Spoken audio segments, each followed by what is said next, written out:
felt, 2 buttons. They come in a set of 4. They're perfectly round, almost. Thread to coordinate with the color of your socks, sewing needles, good pair of scissors, and tool of your choice of color, and ladies' hairband. Pins and filler, cotton filling. Socks come in pairs, but you only need 1. Okay, this is going to be the nose right here. We're going to cut off the ears. We're going to leave enough to make a good head. And then we take our toe pieces and we're going to split it right down the middle. Turn the sock inside out and pin it together where we're going to sew it. Turn your ears inside out, and you want to trim it a little bit to make it a little thinner. I think I could have done it a little bit thinner than I actually did. And then with a needle and thread, we're going to sew those together so that we have a solid piece, and then we'll stuff our head and body. Don't stuff it too hard. You want it to be soft. To form the head, I used a rubber band to hold it, and then I tied a string around it. Then I removed the rubber band. Now to get rid of the 2 points that are sticking out, pull them together and stitch them down. This also makes the top of the head a little bit more narrow. To form the legs, we're going to stitch from the crotch down to the base of the legs to form 2 legs. You might need to add just a little bit more stuffing towards the end. Then we're going to close up the feet with some felt. I'm using pink. First cut 2 squares of equal size, cut off the corners, and then just go once around again, trimming it off, trying to make as close as you can to a good circle. And then we hand stitch them all the way around to secure the bottom. This way the stuffing won't fall out, and the bottoms of the feet will look pink. She can almost stand up.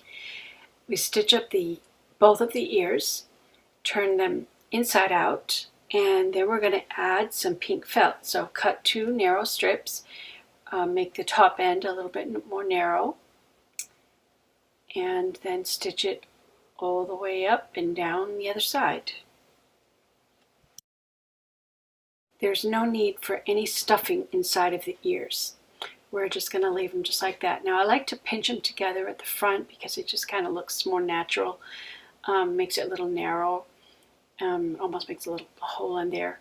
We're going to roll the edge over so it looks finished. We don't have a raw edge. And then pin it, and then very carefully sew all the way around. Now the back of the ear is kind of pulled out a little bit. It kind of shapes the ears so that they sort of stand up. The sock itself is a little bit stiff, especially with the felt in it, so that the ears will actually stand up and there won't be floppy ears. And it is a little challenging to get those ears on exactly straight. I think I got one of them on just a little bit crooked. The last one I made, the same thing happen. But just do the best you can. If it's a little bit crooked, oh well, you just add a little extra personality. Now for the eyes.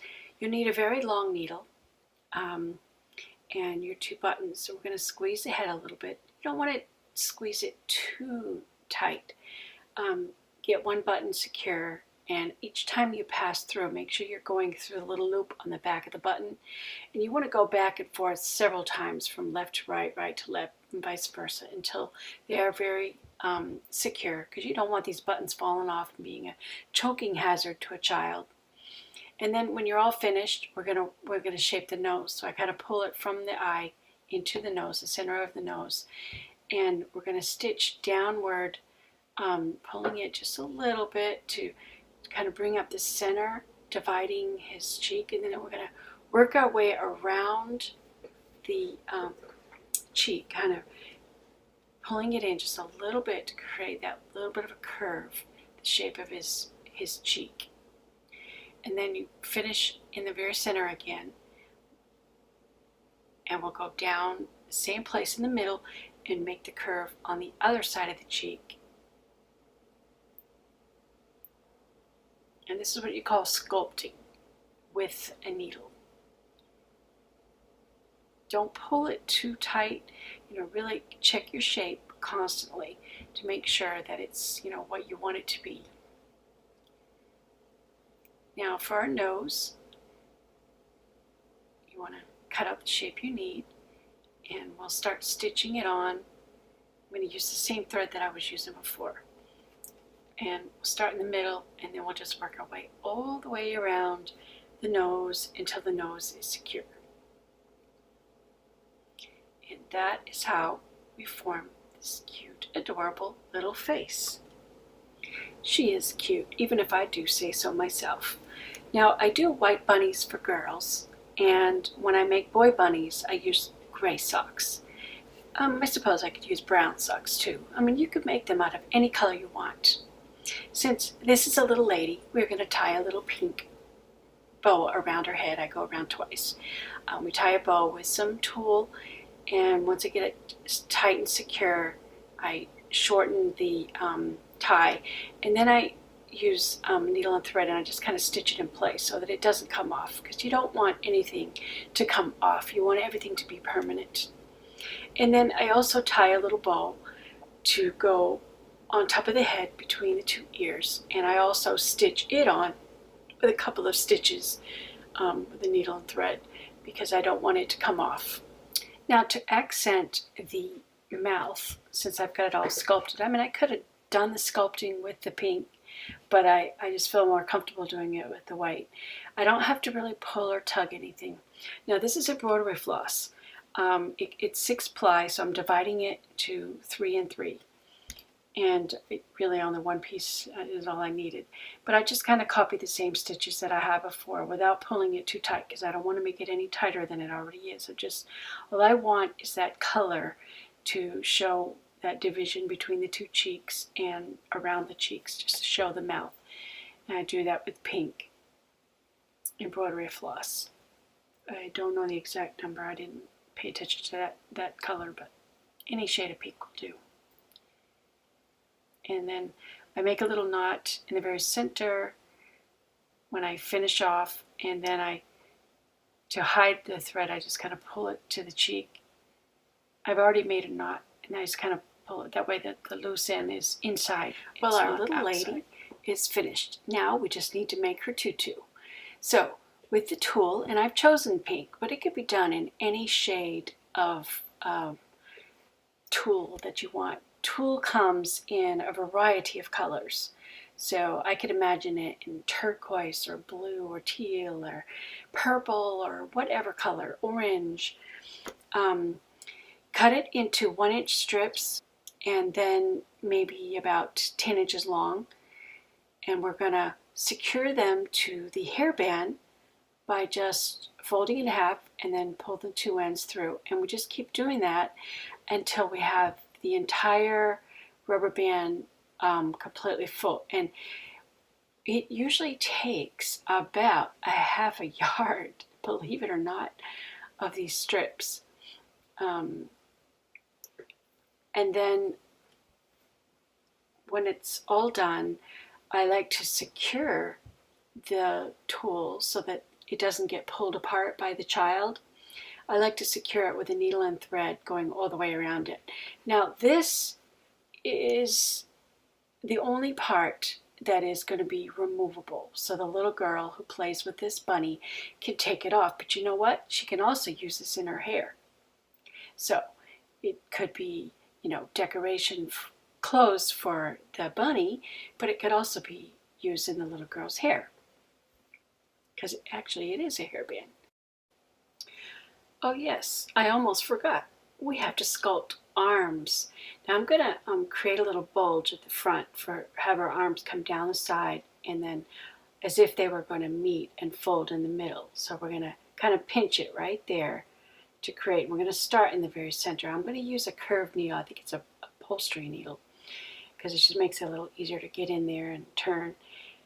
And you have to kind of secure the first part of it. So I'm going to tie to itself to give me a starting point, so I have something to pull against. Make a few stitches to pull together that little bulge, and this is going to be the separation between the two hands. We're going to kind of create 2 hands coming together, and then we're going to just pinching it, but not too tight, and trying to keep the arms, trying to consider the shape of the arms, and just stitch back and forth underneath as we create the front of the arm coming over. When we get to the elbow, you're going to, in this inside, you're going to keep coming up in the same place, but you're going to change where you come out on the outside of the elbow to help form that elbow. Always check your shape. You don't want to pinch it too much or pull the thread too tight. At this point, I wanted to switch to my longer needle because it's easier for the outside to do the upper arm up to the shoulder. We just keep stitching back and forth and pinching it just a little bit. I'm sorry that I'm off the camera. Sometimes I get so wrapped up in what I'm doing, I forget to pay attention to what part's in the camera. And I think I did a pretty good job on this side, creating a shoulder a little bit wider at the top. And I'm going to come back all the way to the very center front because I have to do the other side. So having another row. So you can see the side's done, the left side's done, the right side is not done. It forms a nice little arm, sort of. A look of an arm. We just do the same thing on the other side, creating the arm on the left side. Again, the elbow, you kind of rotate around the elbow. And that's basically how you sculpt little arms. I didn't think about, well, I did the arms differently on the boy bunny, but I just felt like the little girl needed to have something a little different. So I formed her, and I think I made her upper arm just a little bit too skinny. Her shoulder's not the same size as the other side. I finish it off again, back in the middle. Got a knot, and then we put on her tutu, and she is completed now.